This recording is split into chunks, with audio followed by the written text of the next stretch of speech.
Reviewing crappy pet cages that make me want to puke Part 1.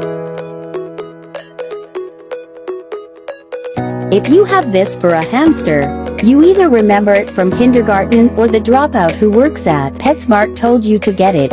Either way, it's a piece of absolute garbage. Reviewing crappy pet cages Part 2.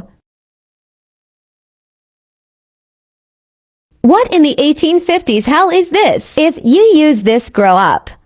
These have literally been known to break and even sever birds' appendages. This thing is more shit than this new TikTok voice.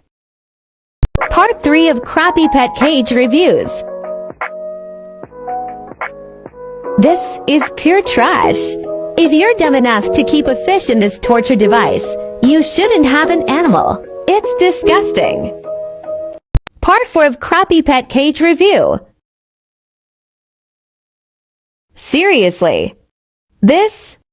Whoever uses this for anything other than small bugs is actually messed up.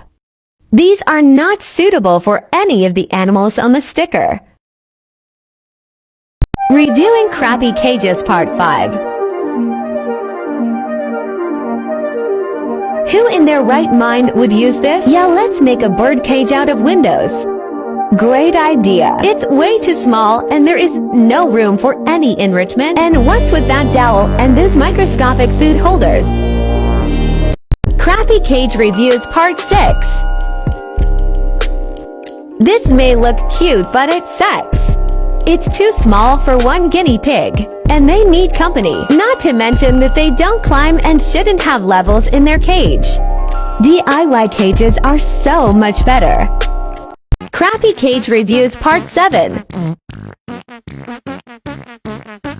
This is disgusting. The tank is too small, the substrate is dead wrong, and you shouldn't use red or blue heat bulbs. And that UVB bulb is tiny and weak AF. Backed by popular demand, here is another Crappy Cage review. At 10 gallons, this is a little too small for an adult leopard gecko. And that carpet is trash. Plus the thermometer is inaccurate. At least it comes with UVB. Part 9 of Crappy Cages. People actually use this.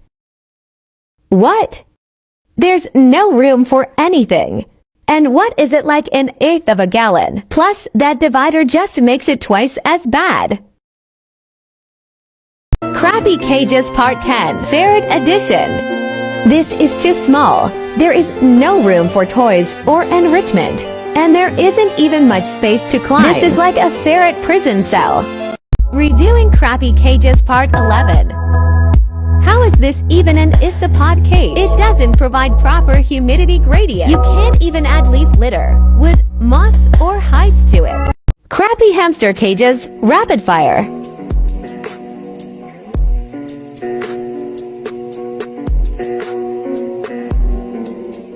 Anything with a tube system is pretty much a no-no. Also ones with not enough depth at the bottom for burrowing. And these are too small. I'm just gonna have to make a whole video on this one. Make a bin cage instead.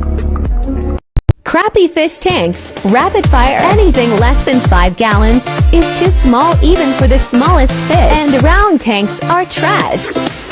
Ones with no filter are even worse. And you can't even put heaters in any of these. Fish are not as easy as you think.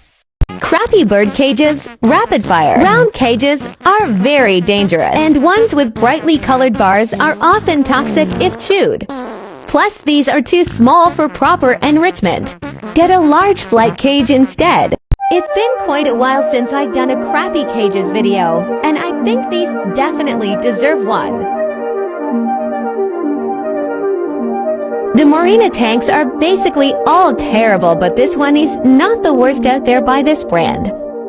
But it is absolutely not a suitable habitat for any fish, especially a goldfish that can grow to the size of a ferret. It's not even big enough for a betta. At least it comes with water conditioner and a filter. I'll give it that. And it would probably be a really cute habitat for some shrimp or a snail. But the bare minimum for a standard goldfish is 40 gallons. Where do I even start with this crappy gecko cage from Amazon? We can talk about that screen top and heat lamp which will let out all of your humidity, the reptile carpet which can grow mold and bacteria, the very inaccurate analog thermometer hydrometer, the small size or the disappointing lack of realism or enrichment whatsoever. This is what a crested gecko needs. This is a real crappy rat cage. It's way too small and there is absolutely no space for proper toys and enrichment, not to mention the fact that rats need company. Are snake racks crappy cages? In some cases, absolutely. Many snake racks are far too small for the snakes kept in them. They often only have room for a water dish and the snake, nothing else. But they are not always terrible, as long as they provide enough space for the animal to live comfortably and receive enrichment. Then I see no problem with them. Just please stop putting snakes in microscopic racks that they barely fit in. Thanks for watching.